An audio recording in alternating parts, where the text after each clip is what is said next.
네, 반갑습니다. 목사님께서 소개해 주신 대로 이호한 목사라고 합니다. 저는 육군 삼사관학교 경북 영천에서 지금 삼사관학교 생도들 대상으로 목회하고 있습니다. 목사님께서 설명해 주신 덕분에 마음의 부담감을 좀 덜은 것 같아요. 제가 딱 보니까 내가 제일 어린 놈이구나 생각을 했는데, 여기 군악대 용사들 딱 앉아 있는 거 보고 저 세 분에게 너무 감사하면서 그리고 지금 또 몇몇 분들 표정 보니까 어머나 저렇게 젊은 놈이 목사요. 딸이나 소개시켜주면 좋겠다 하시는데, 저도 딸이 있습니다. 그래서 각자 딸을 잘 알아서 기르시면 될 것 같습니다. 여러분, 기독교에서 혹시 파워포인트 준비된 게? 네, 감사합니다. 혹시 기독교에서 가장 중요하게 여기는 가치가 뭔지 아십니까? 기독교에서 가장 중요하게 여기는 가치? 사랑이죠. 사랑입니다. 여러분, 어떻게 잘 사랑하고 계십니까? 여러분, 옆에 있는 분들 얼굴 한번 보실래요? 이웃을 사랑하셨는데 웬 원수 새끼가 앉아있는 것 같고 여러분, 이 원수분에게 이렇게 같이 고백하도록 하겠습니다. 사랑합니다. 인사하겠습니다. 사랑합니다. 네, 사랑합니다. 사랑합니다. 네.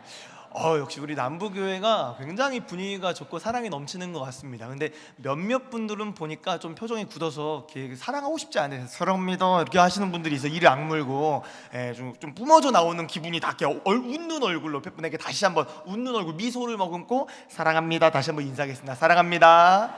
네, 사랑합니다.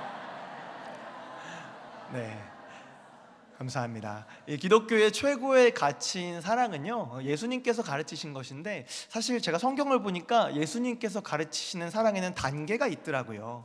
예수님의 사랑의 단계, 첫 번째 단계는 원수를 사랑하는 겁니다. 이게 1단계예요. 아주 쉬운 1단계.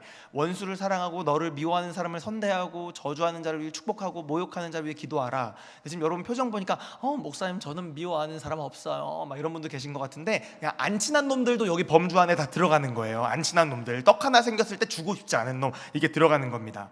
그래서 악을 악으로 갚지 않고 악을 선으로 갚고, 그리고 그를 축복하며 한숨 쉬는 이유는 뭐죠? 그 자식을 사랑해야 되다니, 막 이런 이유로 한숨 한 분이 쉬신 것 같은데, 주님이 말씀하신 사랑의 첫 단계예요. 이게 시작이에요. 원수를 사랑하는 것.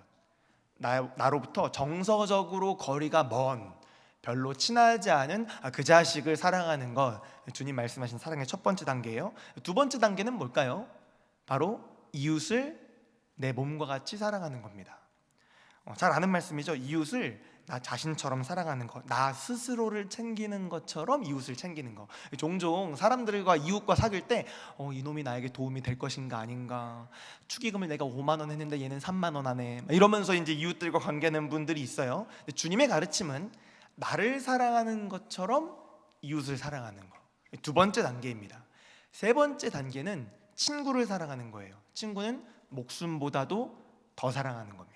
사람이 친구를 위하여 자기 목숨을 버리면 이에서 더 큰 사랑이 없다라고 합니다. 그러니까 지금 예수님 말씀하시는 사랑의 단계는 점점 먼 거리에서부터 가까워져요. 그러니까 주님이, 저는 어렸을 때 예수님 맨날 원수 사랑하라 그러고 막 하고 싶지 않은 거, 그럼 주변에 있는 사람들은 적당히 사랑해도 되나 생각했는데 아니에요. 기본 베이스가 원수를 사랑하고, 조금 더 가까이 있는 이웃은 내 자신과 같이 사랑하고, 더 가까이 있는 친구는 목숨보다 더 사랑하라는 것이죠. 가까이 있는 사람들에게 잘하셔야 됩니다. 옆에 있는 분한테 이렇게 인사하실까요? 네, 가까이 있는 사람이십니다. 시작. 네, 가까이 있는 사람이십니다. 네, 가까이 있는 분이에요. 목숨보다 더 사랑하시면 좋을 것 같아요. 그런데 여기까지는 사실 이해하는 게 어렵지 않아요? 원수는 사랑하고, 이웃은 자신과 같이 사랑하고, 친구는 목숨보다 더 사랑하고. 근데 사실 원수를 사랑하는 것과 이웃을 사랑하는 것은 성경 말씀, 오늘 우리가 읽은 본문 말씀은 아니고 다른 복음서에서 예수님하신 말씀인데, 이 친구를 목숨보다 더 사랑하는 거 오늘 본문에서 말씀하신 건데, 오늘 본문을 좀 찬찬히 뜯어보면 약간 좀 말이 안 맞지 않나 싶은 부분이 있어요. 오늘 본문을 같이 한번 보시면 12절에 내 계명은 너희가 서로 사랑하는 거다. 내가 서로 사랑한 것 같이 너희도 서로 사랑하라라고 말씀하세요. 예수님의 명령은요, 사랑하는 거래요. 원수를 사랑하고, 이웃은 내 자신같이 사랑하고, 친구는 목숨보다 더 귀하게 사랑하고. 여긴 뭐 납득이 됩니다. 문제의 구절이 등장해요. 14절입니다. 너희는 내가 명하는 대로 행하면 나의 친구라. 친구끼리 명령합니까? 군대에서 명령을, 하급자나 동료가 명령할 수 있습니까? 그렇지 않거든요. 여러분, 명령하는 친구가 나한테 명령한다. 그럼 나는 인문학적 용어로 친구가 아니고 인문학적 용어로 따까리라고 이야기를 합니다. 따까리예요, 따까리. 친구가 아니죠. 근데 예수님이 지금 너 내 명령대로 들으면 내 친구야, 뭐 가스라이팅 하시는 겁니까, 요즘 말로? 왜 그러시는 걸까요? 그 비밀은 15절에서 풀려요. 이제부터는 너희를 종이라 하지 않겠다. 그럼 여태까지는 뭐였다는 거예요? 종이었다는 거죠. 그러니까 우리가 착각하면 안 돼요. 우리가 찬양할 때 나는 주의 친구 하면서 주님 내랑 니랑 친구인데 뭐 예수님이랑 맘먹으려고 하고 막 수염 뽑아 당기고 막 이런 마음들이 우리 가운데 있다고요? 아니요. 하나님은 창조주세요. 우린 피조물입니다. 주님은 우리의 구원자이시고 우리는 그냥 주님의 백성이에요. 주님이 우리의 왕이시고 우리가 하나님 나라의 백성입니다. 우리는 주님의 종이죠. 근데 주님이 그런 우리에 대해서 너희가 내 계명을 지키면 친구라고 하겠다라고 말씀하세요. 근데 그 친구는 어떤 친구냐? 마이 무트 아이가 이런 친구가 아니라 내 아버지에게 들은 것을 다 너희에게 알게 하겠다라고 이야기하세요. 여러분, 어떤 친구를 사귀고 계신지 모르겠습니다. 근데 제가 저희 아버지의 어떤 스토리를 들으면서 친구는 이런 거구나 라고 깨달은 적이 있어요. 지금은 저희 아버지께서 작고하셨는데 제가 초등학교 4학년 때 저희 아버지께서 암에 걸리셨었습니다. 그때가 90년대였거든요. 90년대 암 걸리면 죽는 거죠. 저희 아버지가 암에 걸리고 내가 죽을 수 있겠다라고 생각을 하시고는 친구를 불러서 이렇게 말씀하셨대요. 친구야, 내가 암에 걸려서 죽을지도 모른다고 생각하니까 뭐 부모님 어떻게 할지 생각도 안 들고 마누라 뭐 지가 알아서 살겠지. 내 초등학교 아이들 어떡하냐? 그 생각밖에 안 든다. 친구야, 얘네 좀 부탁할게. 이거 마누라한테 마누라 생각 안 난다는 이야기 마누라한테 할 수 없잖아요. 이 이야기를 아버지의 친구께서 이야기해 주고 저희 아버지는 그때 안 돌아가셨습니다. 계속 잘 사시다가 재작년에 돌아가셨어요. 잘 사셨습니다. 불쌍하게 보지 마세요. 잘 사셨습니다. 여러분, 이처럼 우리가 가족한테는 하지 못하지만 친구한테 할 수 있는 말이 있어요. 진정한 친구 사이에는 비밀이 없어요. 나 요즘 마누라 말고 다른 여자가 좋아, 이런 이야기는 죄송합니다, 제가 그렇다는 거 아니고요. 그런 이야기는 마누라한테 못하죠. 친구한테 하는 거죠. 그러니까 새로운 여자 소개시켜줘, 이게 아니라 나를 위해 좀 기도해줘라, 이런 기도 제목도 친구한테 할 수 있는 거죠. 주님이 지금 이제부터 네가 내 친구다라고 말씀하실 때 그 개념은 모든 일을 비밀 없이 너희에게 다 알려주겠다라는 뜻이에요. 자, 여러분, 이걸 정리하면 예수님의 명령은 서로 사랑하는 거래요. 근데 서로 사랑하면 우리가 주님의 친구가 된대요. 그 친구는 주님이 일하시는 바, 주님이 뜻하는 바, 하나님의 뜻을 알 수가 있대요. 즉, 쉽게 말하면 순종하면 주의 뜻을 아는 겁니다. 여러분, 이 세대는요, 요즘 세대가 점점 세대가 아래쪽으로 갈수록 믿음과 순종이 없어지고 있습니다. 여러분, 믿음은 뭘까요? 지시하면 순종하는 게 믿음입니다. 근데 그럼 요즘 세대는 왜 믿지 않는다는 걸까요? 요즘 세대는 이해를 추구해요. 납득시켜 주세요. 그러면 따를게요. 설명해 보세요. 그러면 따를게요. 이 세대의 메시지죠. 어른들이 애들한테 뭘 얘기하면 왜 그래야 되는데? 라고 묻잖아요. 근데 여러분, 군대에서 좋은 지휘관들, 우리 지금 같이 오신 MCFE 회원분들은 대부분 다 지휘관 할 때 좋은 분이셨다고 저는 믿습니다. 할렐루야. 믿습니다. 좋은 지휘관은 병력들에게 자신이 지휘하는 의도를 잘 설명해줘요. 왜 이런 결정을 내렸는지 잘 설명해 줍니다. 그러면 병력들이 그걸 잘 이해하고 부대가 소통이 되면서 지휘관이 원하는 방향대로 부대가 나갈 수 있어요. 근데 전시에도 그럴까요? 전쟁이 났어요. 돌격 앞으로! 왜 그래야 됩니까? 뭐라고? 그래, 자, 설명해 줄게. 지금 우리가 전쟁이 났단다. 그래서 우리 작전 상황은 이렇고. 아니요, 돌격 앞으로 하면 돌격해야 되는 것이죠. 물론 그때도 역량 있는 지휘관은 알려주지만, 아니요, 믿음은 그런 게 아니에요. 믿음은 이해하면 납득되면 가겠다는 게 아닙니다. 믿음은 지시하면 순종하고, 순종하고 났더니 결과를 알게 되는 거예요. 성경 모든 내용이 그렇습니다. 주님 말씀하시면 순종해요. 그러면 그 역사가 나타나요. 주님이 이렇게 말씀하신 거예요. 내가 너에게 명령한다. 서로 사랑해라.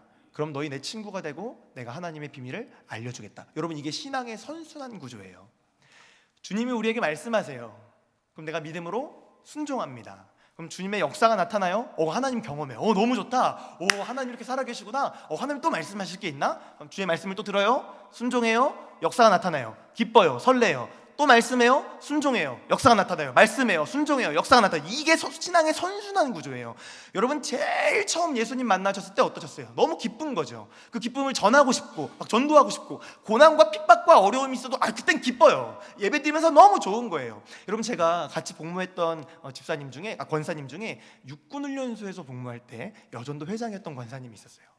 근데 이분이 너무 사역이 힘든 거예요. 육군훈련소는 사역이 일이 너무 많거든요. 너무 힘든 거예요. 그래서 이분이 그리고 또 예비역이었거든요. 나 이제 민간교회 가야겠다. 그래, 이번 주까지만 섬기고 목사님께 민간교회 가야 된다고 이야기해야겠다. 그리고 주일에 앉아서 예배를 들으면 너무 은혜가 되어서 여기가 내가 있을 자리구나. 그리고 이제 월요일 날 후회하고 화요일 날 후회하다가 그래 수요 예배 때 말씀드리고 수요일 날 왔다가 너무 은혜 받고 목요일 날 견디다가 금요일 날 그래 이제 말씀드리다 주일 또 너무 은혜 받고 이러면서 지금 목사님 제가 교회를 섬기고 있습니다 하시더라고요. 여러분 주님의 은혜를 많이 받으시기 바랍니다. 아멘. 주님께서 말씀하시면 순종하고 하나님을 경험하는 거예요. 이것이 신앙의 선순환 구조가 되면 너무 행복한 거죠. 그런데 종종 하나님의 명령과 상관없이 사는 사람들이 있어요. 조심스럽지만 대답하지 마세요. 스스로에게 답해보세요. 최근에 하나님이 여러분에게 명령하신 게 뭔지 기억나십니까? 기억이 안 나신다면 내가 건강하게 신앙생활을 하고 있는지 돌아보시기 바랍니다. 왜냐하면 불과 한 4시간 전에 이 강단에서 여러분을 향해 대회배 때 하나님 말씀이 선포되었는데 주님이 지금 나에게 오늘 뭐를 명령하셨는지를 모르고 있다라면 내가 과연 하나님과 잘 관계하고 있는가? 제가 대학생 때 읽었던 책 중에 아주 충격적인 책이 있었어요. 너 내일 하나님이 돌아가시면 느낄 수 있니? 하나님 안 돌아가세요. 이단 아닙니다. 하나님 안 돌아가세요. 여러분 중에 내일 하나님이 만약에 돌아가신다면 인식할 수 있는 분들이 있으십니까? 그렇다면 신앙생활 잘하고 있는 거예요. 날마다 하나님 말씀을 듣고 순종해서 역사를 경험하고 주님과 동행하는 거죠. 근데 그게 아니라 하나님이 말씀하시건 말건 교회는 나오지만 별 생각 없이 있는 사람들은 즉 종교 생활하는 사람의 삶에는 아무 힘도 능력도 기쁨이 없습니다. 왜냐하면 여전히 그 사람들은 종처럼 살기 때문에 그래요. 주님은 너희가 내 말을 들으면 즉 서로 사랑하면 내가 너희를 더 이상 종이라고 하지 않고 친구라고 하겠다. 그 기쁨으로 초대하시는데 그 말씀에 순종하지 않는 사람들은 아무리 종교 생활을 해도 기쁨도 평안도 없어요. 교회에서 봉사 열심히 해요. 근데 저 자식은 봉사 안 해요. 화가 나요. 종들의 마음인 거죠. 쟤는 왜 봉사 안 해? 전 이런 분도 봤어요. 야, 나는 봉사 7개 어디 5개 하는 놈이 교회에서 입을 벌려. 이렇게 말씀하시는 분도 봤습니다. 종의 마음으로 있는 것이죠. 문의는 그리스도인이지만 전혀 기독교인답지 않은 삶인 거죠. 지금 여러분 표정 보니까 저는 아니에요 이런 표정으로 앉아 계십니다. 확실히 남북교회가 믿음이 좋은 것 같습니다. 제가 오늘 여러분이 저에게 기대하신 거는 요즘 그래서 군성교 어떻게 하고 있어요? 를 궁금하시겠지만 저는 옛날 군대 이야기를 오늘 좀 나누고 싶습니다. 문의는 기독교인이지만 전혀 기독교인답지 않은 삶을 살았던 한 분을 좀 소개하고 싶은데요. 그분의 이름은 김성주 씨입니다. 김성주 아나운서 아닙니다. 김성주 씨인데 이 김성주 씨는 사실 되게 독실한 기독교 가정에서 태어났어요. 이 김성주 씨의 부모님은 선교사님이 중매에서 결혼했습니다. 김성주 씨의 어머니는 굉장히 독실했어가지고요. 자기 이름을 개명해요. 베드로를 따서 근데 여자였기 때문에 베드로라고 하진 못하고 반석으로 해서 이름을 김반석으로 개명합니다. 그리고 친한 목사님도 있었기 때문에 이 김성주 씨는 그 부모님이 친한 그 목사님께 세례도 받았어요. 그러나 김성주 씨는 주의 말씀, 주의 명령, 진리, 복음과 아무 상관없는 삶을 살았습니다. 그는 기독교의 진리를, 예수님의 복음을 자기의 진리로, 자기가 따라야 될 사상으로 받아들이지 않았어요. 그리고 결국 그는 희대의 기독교 박해자가 됩니다. 그는 최악의 독재자가 되어서 수많은 사람들의 생명을 앗아갑니다. 김성주 씨는 하나님의 나라 관심 없어요. 자기 나라에 관심이 있었어요. 하나님의 영광 관심 없어요. 자신의 입신양명에 관심이 있었어요. 그래서 김성주 씨가 자기 이름을 개명해요. 당시에 항일운동을 했던 굉장히 유명하고 탁월했던 한 장군의 이름을 자기 걸로 바꿔요. 왜냐하면 자기 사람들이 내가 그 이름으로 내가 쓰면 사람들이 나를 저 항일운동했던 장군으로 착각해서 알고 내가 좀 더 입지가 생길 거야. 그 당시 사람이었거든요. 여러분, 김성주 씨가 누구냐? 그 항일운동했던 장군 이름이 뭐냐? 김성주 씨가 어떻게 이름을 개명했냐? 김일성 6.25 전범입니다. 여러분, 김일성은 독실한 기독교 가정에서 태어났던 종교 생활을 했던 사람이었기 때문에 친구를 위하여 자기의 목숨을 버리면 이에서 더 큰 사랑이 없다 알았어요. 잘 알고 있었어요. 그러나 김일성은 진리를 자기의 사상으로 삼지 않고 주체 사상을 자신의 사상으로 삼았습니다. 복음을 자기의 진리로 삼지 않고 주체 사상을 자신의 진리로 살았어요.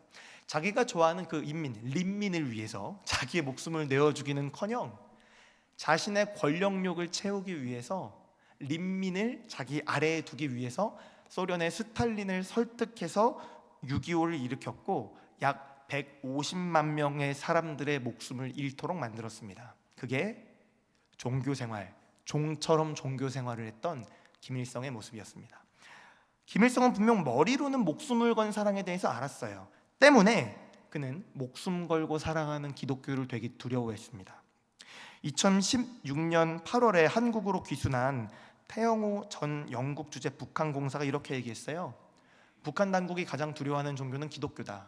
김일성은 기독교 집안 출신이라 기독교의 속성을 너무도 잘 안다. 김일성은 기독교를 그대로 두면 권력 세습을 이어갈 수 없다는 것을 알았다. 그래서 이잡듯이 기독교를 탄압했죠. 그럼 지금도 북한 땅에 억류되어 있는 선교사님들이 있는 거 아십니까? 지하교회 사람들이 예전보다 많이 줄어든 거 아십니까? 여전히 성경만 가지고 있어도 사형을 당하거나 정치범 수용소로 잡혀갑니다. 왜요?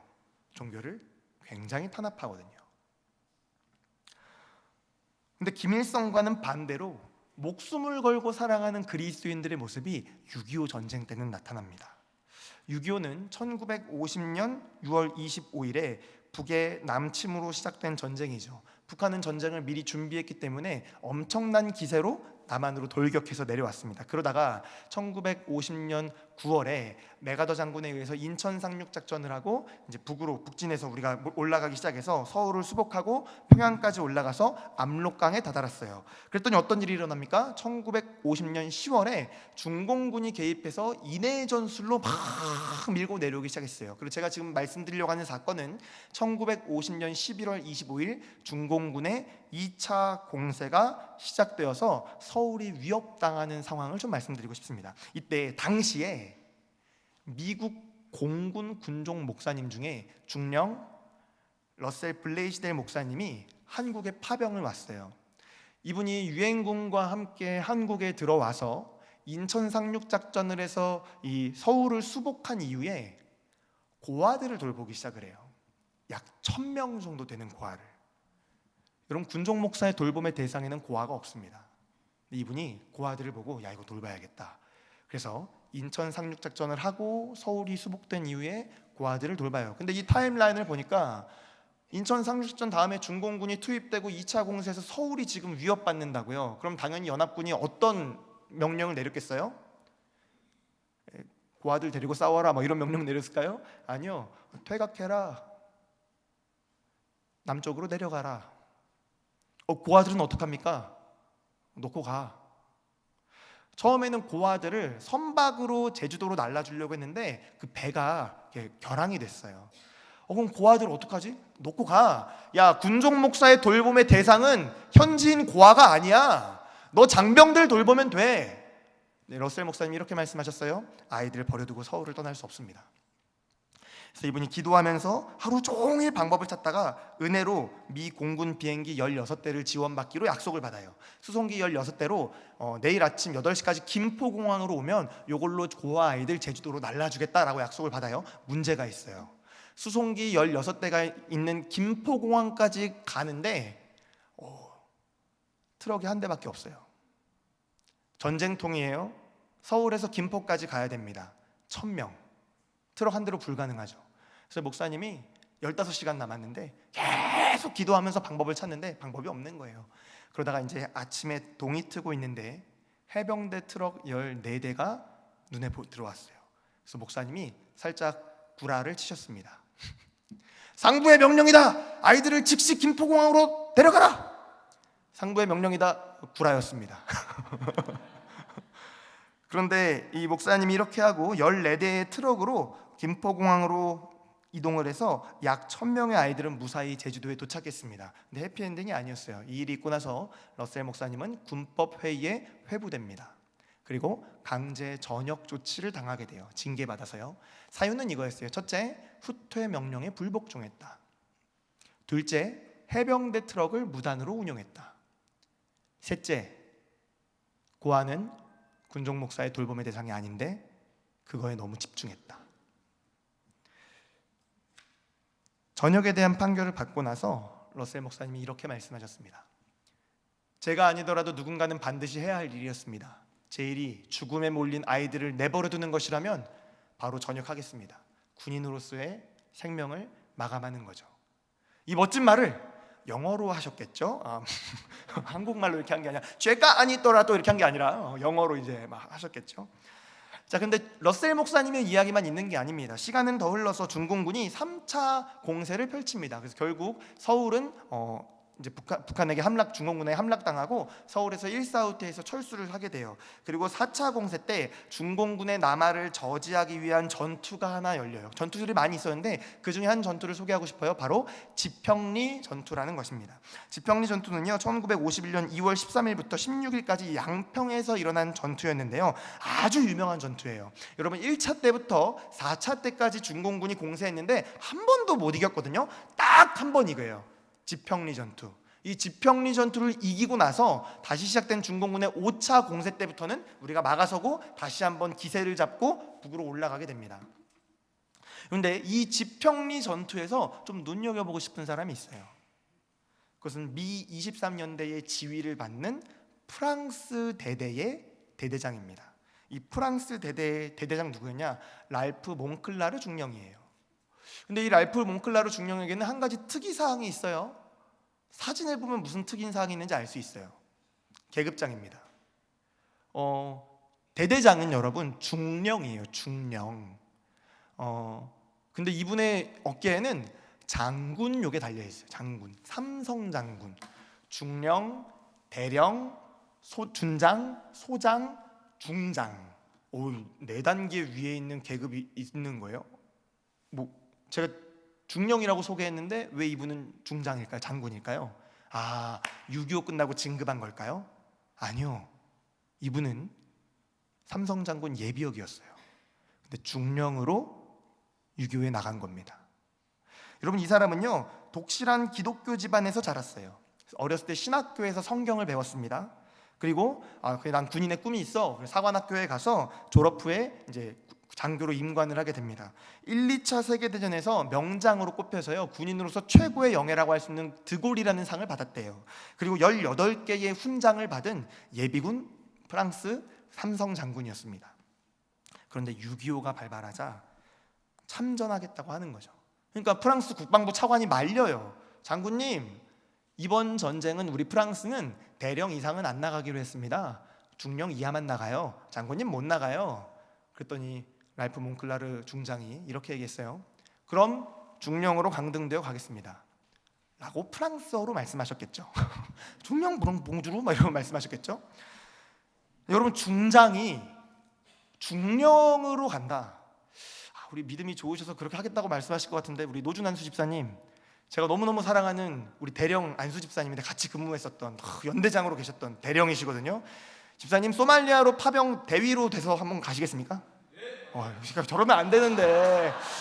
그럼 더 이상 설교를 할 수가 없지. 맥락이 이게 아니지 않습니까? 양원도 안수 집사님 똑같이 대령이신데 어떻게 소위로 강등돼 갖고 저 말레이시아로 파병 한번 가시겠습니까? 저는 못합니다. 할렐루야.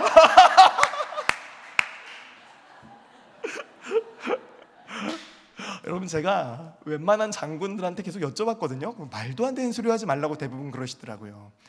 중장이 중령으로 돼서, 근데 그냥 중령으로 가는 게 아니고요, 미국 연대장 지휘 받는 겁니다.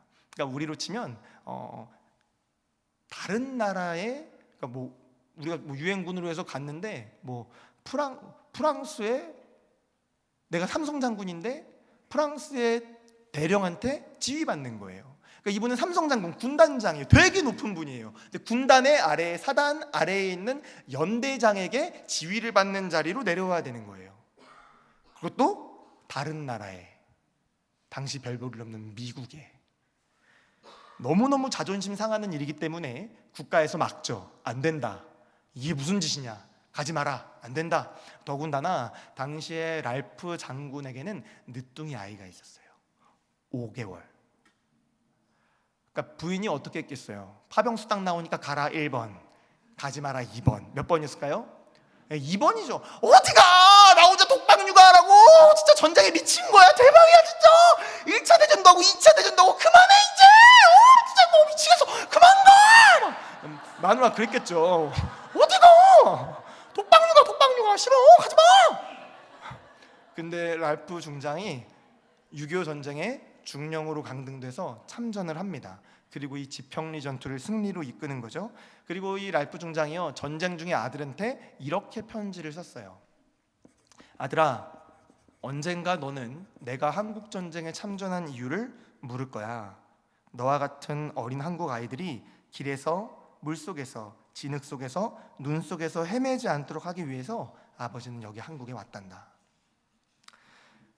여러분, 러셀 목사님과 랄프 중장, 이 사람들은 모두 친구를 위해 목숨을 내어주는 사랑을 실천한 사람들입니다. 여러분, 제가 왁구는 이렇고 영어는 잘 못하지만 제가 여러분이 내신 세금으로 미국에서 공부하고 왔습니다. 여러분이 내신 국방비 세금 가지고 미국 군사훈련을 받고 왔어요. 미국에 가서 6개월 동안, 몇 년 전에요. 군종학교라는 데 가서 군사훈련 받았습니다. 이 두 분에 대해서 안 배웁니다. 제가 방금 아까 이야기했던 지평리 전투, 이건 제가 미국 학교에서 공부할 때 제가 발제했거든요. 한국인이라고. 그 미국 학교에서 되게 다양한 전쟁 영웅들, 전술과 작전들에 대해서 발표를 시켰는데 제가 한국군이라고 지평리 전투를 발표시켰어요. 왜냐하면 4배가 넘는 병력들을 이긴 전쟁이거든요. 전투거든요. 제가 이걸 발표하는데 아무리 미국에서 자료를 찾아도 몽클라르 중령에 대한 얘기는 없어요. 근데 그건 이해가 가요. 프랑스군이니까 미군이 자기 작전 전술이 좋다 이거 얘기했는데 프랑스군 얘기할 필요가 없죠. 근데 러셀 목사님은 미군 군종 목사예요. 근데 제가 공부한 곳이 미국 군종학교예요. 그럼 당연히 러셀 목사님 이야기 나와야 되는 거 아닙니까? 여러분, 국군은 전투 군종사라고 하는 제가 배운 교재에 러셀 목사님 이야기가 자세하게 나와 있어요. 그런데 미군은 한마디도 없어요. 제가 물어봤어요. 야, 너 러셀 블레이시델 목사님 몰라? 영어로요. 물어봤어요. 근데 다 모른대요. 공군이라서 모르나? 그래서 공군 군종 목사 만나고 물어봤어요. 러셀 목사님 알아? 모른대요. 근데 왜 모르는지 아세요? 명령 불복종으로 불명예 전역을 했기 때문에 모릅니다. 불명예 전역을 했기 때문에 안 알려줘요. 가치가 없는 거죠. 근데 이분은 우리나라에서 굉장히 가치가 있어요. 2000년도 여러분 러셀 블레이시델 인터넷 치면 기사가 쫙 나와요. 2000년대에 이분 고아들이 이분 방한시켜가지고 같이 만나고 막 감사하다 그러고 했었거든요. 근데 미국에서는 철저하게 잊혀진 사람이었어요. 불명예 전역이었기 때문에. 여러분, 군인들은 명예를 목숨보다 더 귀하게 여깁니다. 근데 별로 공감이 안 되시죠? 요즘은 그렇게 명예를 목숨보다 목숨을 택하지. 요즘은 이런 사람이 좀 있는 것 같아요. 이때는 정말 목숨보다 명예가 중요했어요. 근데 자기의 계급을 내려놓고 몇 단계나 아래 단계 계급으로 가서 남의 부대에 나보다 계급 낮은 사람의 지휘를 받는다? 내가 명령 불복종을 해서 내 모든 군 생활이 끝나고 나는 사람들에게 잊혀진다? 여러분, 이 사람들은요, 자신들의 명예보다, 목숨보다 더 귀한 명예보다 영혼을 살아가는 걸 선택을 한 겁니다. 근데 지금 여러분 중에 몇몇 분들 표정 보니까 그래도 진짜 죽은 건 아니네, 실제 죽어야 진짜 아니야, 이렇게 생각하시는 반동분자 종북 세력 같은 분들이 몇 분 계신 것 같아요. 떠나갈지어다. 그래서 제가 마지막으로 한 사람만 더 소개하고 싶은데요, 이 사람은 정말 목숨을 건 한국인 소개를 하고 싶어요. 캡틴 코리아. 캡틴 아메리카에 필적하는 캡틴 코리아를 좀 소개하고 싶습니다. 1965년 베트남전 파병을 위한 훈련 중이었어요. 수류탄 투척 훈련 중이었는데요. 이등병 한 사람이 실수로 수류탄을 놓쳤습니다. 근데 수류탄이 애석하게도 중대원들 100명이 있는 곳으로 굴러갔어요. 여러분, 수류탄은 손에서 놓은 지 몇 초 만에 터질까요? 15초요? 훅 던지고 어떡하지, 안 터지네, 총 맞아 죽고 막 이렇게 되는데 4에서 5초 만에 터집니다. 근데 이 일촉즉발의 상황에 중대장이었던 고 강제구 소령이 몸을 던져서 수류탄을 덮어요. 중대원들 100명의 목숨을 구하고 장렬하게 산화해서 순국합니다. 여러분이 고 강제구 소령의 유품 중에는 그가 즐겨보던 성경책들이 있었어요. 이 사람이 순직할 때는 대위였거든요. 근데 죽고 나서 이제 1급 특진해가지고 이제 소령이 된 건데, 이분의 성경책이요, 포켓 성경도 있고 이렇게 펴서 보는 성경도 있어요. 여러분, 군인들은 통상 세례식 하면 포켓 성경 다 주거든요, 저희가. 그리고 그거는 쓰레기통에서 굉장히 많이 발견돼요. 이 찐따들이 햄버거 처먹고 성경 버리고 가고 말이야, 햄버거 똥구멍에 집어넣어야 돼요, 막 이런 것들이 있단 말이에요. 자, 근데 강제구 소령은 이 포켓 성경을 늘 봤어요. 그리고 이 큰 성경, 이 세로로 읽는 성경도 늘 봤어요. 근데 여러분, 강제구 소령이 읽었던 성경 중에 빨간 색깔로 저기 표시된 거 화면 혹시 보이세요? 빨간 색깔 표시한 거, 저거 무슨 말씀인지 아세요? 저거 사람이 친구를 위하여 자기 목숨을 버리면 이보다 더 큰 사랑이 없나니. 강제구 소령이 밑줄 긋고 별표 치면서 읽었던 말씀입니다. 친구를 위하여 자기 목숨을 버리면 이보다 더 큰 사랑이 없나니. 강제구 소령의 삶을 설명할 수 있는, 그리고 그의 죽음을 설명할 수 있는 문구이죠. 참 그리스도인의 삶이자 그리스도인의 죽음이죠. 내가 사랑하는 내 전우, 내 전쟁 친구, 내 부하들을 위해서 이런 상황이 생기면 내 몸을 던져서 그들을 구해야겠다라고 생각했던 것이죠. 러셀 목사님, 몽클라르 장군, 그리고 강제구 소령, 이 사람들이 갑작스럽게 영웅적인 행동이 확 나온 게 아닙니다. 여러분, 이분들 이야기를 들으면 어떠세요? 대단하다, 좋겠다, 니 똥 굵다, 난 그렇게 못 살아, 막 이런 생각 통상 들지 않으세요? 여러분, 이분들이 이렇게 위대합니다, 이런 이야기하려고 말씀 전하는 게 아닙니다. 예배는 그런 시간 아니에요. 이 사람들 기억해서 뭐합니까? 여러분, 성경에 있는 수많은 인물들도 다 죄졌는데요. 여러분, 아브라함은 자기 마누라한테, 우리의 믿음의 조상이잖아요. 근데 자기 마누라라고 마누라 아니라 그랬어요. 여러분, 우리 권사님들 어떻게 생각하세요? 남편분들이 이제 너희가 살아야 되니까 너 마누라 말고 누이하자, 그랬더니 다른 남자가 왔고 너 예쁘다, 잘가, 안녕 누나, 어떠시겠어요? 황혼이혼 딱 하지 않으시겠어요? 근데 그거를 아브라함이 2번 했어요. 다윗은, 하나님 마음에 합한 사람이었던 다윗은 어땠나요? 다윗은 뭐 자기 아들 자기 부하, 용병의 부하의 마누라를 취했잖아요. 취한 것만으로도 굉장히 나쁜 짓인데 그거 덮으려고 자기 부하 우리아 불러가지고 전쟁에 가장 치열한 곳에 내보내서 죽이지 않습니까? 진짜 나쁜 놈이에요. 여러분, 성경 그 어디에도 예수님을 제외한 모든 인간은요, 다 흠이 있어요. 다 흠이 있어요. 뭐 랄프, 뭐 강제구, 뭐 러셀, 이분들이 지금 중요한 게 아닙니다. 이분들이 왜 이렇게 살 수 있었는지가 중요한 것이죠. 이분들이 알았던 것이 있어요. 주님의 진리가 이들에게 사상화가 되었던 거거든요. 주님의 진리가 이들에게 신념화 되었던 거거든요. 왜냐하면 이들은 최고의 것을 경험할 줄 아는 사람이었어요. 아까 말씀드렸던 신앙의 선순환 구조. 하나님 말씀하시고 내가 순종했더니 하나님 경험되네, 너무 기쁘다. 다음엔 내가 어떤 말씀에 순종할까? 순종했더니 하나님이 경험되고 너무 기쁘다. 이 선순환 구조가 삶에 있었던 분들이에요. 여러분, 이분들은 자신을 위해서 목숨을 던진 어떤 분을 알았어요. 예수님이 하신 말씀이죠. 사람이 친구를 위하여 자기 목숨을 버리면 이에 더 큰 사랑이 없다라고 말씀하시고, 주님은 내가 너희를 친구라고 한다라고 말씀하시고 그 친구를 위해서 죽으셨습니다. 친구를 위해서 자기 목숨을 버리면 이에 더 큰 사랑이 없다. 너 내 친구야. 그러니까 내가 너 위해 죽을게. 너 구할 수 있다면 내가 내 생명 아끼지 않고 던질 수 있다. 여러분, 이거 굉장히 비효율적인 일이에요. 여러분, 집에 바퀴벌레가 나오면 어떡하세요? 밟아 죽이지 않으세요? 목사님, 터뜨려서 죽이면 알이 튀어서 더 많이 생겨요, 세스코 불러야 돼요, 막 이렇게 생각하십니까? 여러분, 바퀴벌레가 나오면 죽여야죠. 근데 하나님 보시기에 사실 우리는요, 바퀴벌레 같아요. 죄 많이 짓죠. 증식하죠. 물론 요즘은 애들을 좀 낳지 않아서 좀 문제긴 하지만 바퀴벌레 같은 존재예요. 근데 여러분, 바퀴벌레 위에 죽을 수 있으세요? 바퀴벌레 좀 너무한가요? 여러분, 기르시는 애완고양이 뭐 이런 거 집에 있으세요? 반려견 있으세요? 반려동물 있으세요? 그거 위에 죽으실 수 있으세요? 그거 다치면 그 수술비 그냥 갖다 버리면 안 돼, 이런 생각하는 게 우리 인간들인데, 근데 여러분, 주님께 우리가 사실은 엄밀하게 말하면 딱 그 정도 존재예요. 주님이 우리를 사랑하시니까 내가 정말 가치 있고 존귀하구나. 그건 주님이 우리를 가치 있고 존귀하다고 하시니까 가치 있고 존귀한 것이지, 주님 보시기에 우린 바퀴벌레 같은 존재예요. 여러분, 사람이 바퀴벌레 위에 죽는다? 얼마나 미련하고 바보 같고 얼마나 비효율적인 일이에요. 근데 주님이 그걸 하세요. 왜요? 너네 친구야. 친구를 위해서 목숨 버리면 얘에서 더 큰 사랑이 없어. 내가 너한테 그 사랑 보여줄게. 내가 너 이렇게 사랑한다. 그럼 죽으세요. 여러분, 구약 성경을 자세히 보면 구약 성경 전체는 하나님이 이스라엘을 어떻게 사랑하시고 이스라엘을 제사장 나라로 만들어서 어떻게 이 제사장 나라로 만든 이스라엘을 통해서 온 세상을 구원할지에 대한 고민으로 가득 차 있는 책입니다. 그런데 이스라엘은 다른 생각을 하죠. 난 잘났어. 난 선민이야. 나 알아서 살 거야. 우상 숭배할 거야. 하나님 이러면서 사는 게 이스라엘이에요.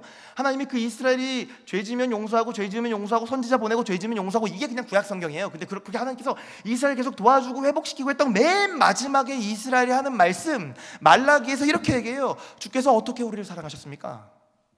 하나님 진짜 계시면 우리 역사 보세요. 하나님 이집트에서 노예 생활했지, 가나안 광야 생활했지, 가나안 땅 들어가고 이방 민족들 침탈해서 사사시대 때 너무 힘들었지. 다윗 때만 잠깐 줬고 계속 막 이방 민족 아람도 쳐들어오고 아수르도 쳐들어오고 바벨론도 쳐들어오고 포로로 잡혀가고 막 민족 섞이고 난리가 났는데, 하나님 어떻게 주님이 우리를 사랑하셨습니까? 이게 말라기예요. 구약의 마지막 책에 이스라엘이 한 말이에요. 어떻게 사랑하셨습니까? 그리고 구약이 끝나요. 그리고 신약이 이렇게 시작됩니다. 하나님이 세상을 이처럼 사랑하사 독생자를 주셨으니 이는 저를 믿는 자마다 멸망하지 않고 영생을 얻게 하려 하심이라. 하나님 어떻게 사랑하셨습니까? 이처럼 사랑했다. 죽기까지 사랑했다. 사람이 친구를 위하여 자기 목숨을 버리면 이에서 더 큰 사랑이 없는데, 너 내 친구고 내가 너 위해 죽겠다 말씀하신 거죠. 여러분, 그 주님의 사랑을 경험하시길 축복합니다. 아멘. 삼성 장군이 참전을 위해서 중령이 된 그 모습에는 인류 구원을 위해서 저 높은 곳에 있는 하나님이 이 땅에 인간의 모습으로 오신 겸손이 묻어납니다. 여러분, 주님이 이 땅에 왜 오셨을까요? 여러분, 주님이 친구를 위하여 목숨을 던지는 그 사랑을 본인이 하지 않으셨다면, 주님은 우리 위해 죽지 않으셨어도 주님은 여전히 하나님이세요. 여전히 하나님의 아들이시고 전능자이시고 거룩한 분이십니다. 예수님은 십자가 지지 않으셨어도, 이 땅에 오지 않으셨어도 여전히 삼위일체 한 분의 하나님이세요. 그런데 주님이 십자가 지지 않으셨다면 그분은 우리의 구원자가 될 수 없었습니다. 그래서 그분은 저 하늘을 버리고 이 땅 가운데 인간의 모습으로 겸손하게 내려오셨죠. 의로운 행동을 하고도 재판받고 의연할 수 있었던 것은 죄인들을 위해서 억울하게 3차례나 재판받으면서도 의연하고 당당할 수 있었던 예수님의 모습이 기억납니다. 4에서 5초간의 짧은 시간 망설임 없이 몸을 던져 사람들을 구했던 것, 그건 자기의 생명을 십자가에 던지면서 자신의 가장 좋은 친구를 닮아가는 그 여정이었죠. 여러분, 이 3명의 우리가 생각하기에 영웅적인 행동을 했던 그 모든 사람들의 삶의 모습에는 예수님이 묻어납니다. 예수님을 묵상할 수 있어요. 왜냐하면 이들은 주님의 사랑을 경험하고 있는 사람들이었거든요. 주님을 닮아서 서로 사랑하기로 결심한 그리스도인 여러분들, 주님은 우리를 친구라고 부르십니다. 우리의 가장 좋은 친구 되신 예수님은 그분의 친구인 저와 당신을 위해서 목숨을 던지셨습니다. 여러분, 군인들이 왜 군복무를 할까요? 연금 받으려고 할까요? 아니요. 의무복무로 하죠, 용사들. 아니요. 근데 그건 일반 군인들이 그렇고요. 기독 군인들은 왜 군복무를 하느냐? 친구를 위하여 목숨을 버리면 더 큰 사랑이 없기 때문에 그렇습니다. 내 친구를 위해서, 내 사랑하는 조국을 위해서 조국의 방패로 있는 것이죠. 군인들이 부르는 군가 중에 이런 노래가 있어요. 조국의 방패, 이런 노래가 있어요. 조국의 방패로 있습니다. 왜요? 내 젊음을 왜 군에다 갖다 바칠까요? 친구를 위해 자기 목숨을 버리면 이에서 더 큰 사랑이 없다고 해서 그렇거든요. 그럼 군인들이 그 신념을 가지고 복무할 수 있도록 기도해 주시길 부탁드립니다. 그럼 주님의 십자가가 여기 있어요. 그렇다면 그분의 친구된 우리는 바로 옆에 있는 또한 나의 또 다른 친구들을 위해서 나의 목숨을, 나의 무언가를 내어줄 수 있지 않을까요? 주님의 그 말씀이 우리의 삶의 신념화가 되고 우리가 주님께 순종할 때 하나님의 나라가 우리의 삶에 경험되기를 축복합니다. 또한 그 하나님의 사랑이 저 북녘 땅에도 전해지면 좋을 것 같아요. 요즘 젊은 세대들은 얘기해요. 통일될 필요 없다고요. 통일되면 발생하는 통일 비용이 있고 경제적인 이유가 있고 막 얘기하면서 통일될 필요가 없다고 이야기합니다. 아니요, 주님의 가치는 그렇지 않아요. 친구를 위해 자기 목숨을 내어주면 더 큰 것이 없어요. 더 큰 사랑이 없어요. 북한 땅을 위해서 남한이 통일하고 나서 감당할 수 있는 비용들 감당하는 것이죠. 왜요? 주님이 우리가 하나 되는 것을 원하시거든요. 복음으로 통일되는 것을 주님이 원하시거든요. 그렇다면 우리는 통일을 위해서 기도할 수 있어요. 같이 기도하고 말씀을 마치도록 하겠습니다. 사랑해 주님, 가장 높은 곳에서 가장 낮은 곳인 이 땅에 오셔서 우리를 주님의 친구 삼아 주시고 우리를 위해 당신의 존귀하신 생명을 던지심에 감사합니다. 주님, 그 주님의 사랑을 기억함으로 또한 그 주님의 사랑을 경험함으로 우리도 주님이 바라보시는 그 영혼들을 위해서 나의 생명을, 나의 가치 있는 것들을 던지는 믿음 허락하여 주시옵소서. 특별히 기도하는 것은 저 북녘 땅 가운데 억류되어 있는 우리의 동포들, 우리의 국민들을 주님 지켜보시고 보존하시고 보전하여 주시옵소서. 하나님, 기도하는 것은 복음으로 우리가 통일되어질 수 있도록, 평화롭게 통일되어질 수 있도록 주께서 은혜를 주시고 저 북녘 땅에 억류되어 있는 선교사님들을 주님 보호하시며 하나님, 북한 땅에 있는 지하교회가 계속해서 주의 복음을 붙들고 흔들리지 않도록 은혜 주시기를 소망합니다. 하나님, 우리 대한민국의 교회가 깨어서 통일을 위해 기도케 하시며 대한민국의 모든 국군 장병들이 조국의 방패로서 자신의 목숨을 걸고 조국을 수호하게 하시며 특별히 기독 장병들이 깨어서 군과 나라를 위해 기도하게 하여 주시옵소서. 이 일을 위해 함께 돕고 헌신하며 후원하는 남북교회 위에 주의 은혜를 충만하게 덧입혀 주셔서 우리가 깨어서 조국의 통일을 위해 기도하며 조국 군을 위해 기도하며 하나님의 나라가 내 삶 가운데 이루어지도록 기도하게 하여 주시옵소서. 우리 주변에 있는 이웃들에게, 우리의 친구들에게 나의 삶을 내어줄 때 나의 모습을 통하여서 예수님의 모습이 드러나게 하시고 예수님의 향기가 있게 하셔서 이 지역을 복음하는데 귀하게 쓰임받는 교인들 다 되어지게 하여 주시옵소서. 감사합니다. 살아계신 우리 구주 예수님 이름으로 기도합니다. 아멘. 다시 한번 말씀 전해주신 목사님께 우리 박수로 감사를 드리겠습니다. 이 시간에 우리 선교 보고를 잠시 하도록 하겠습니다.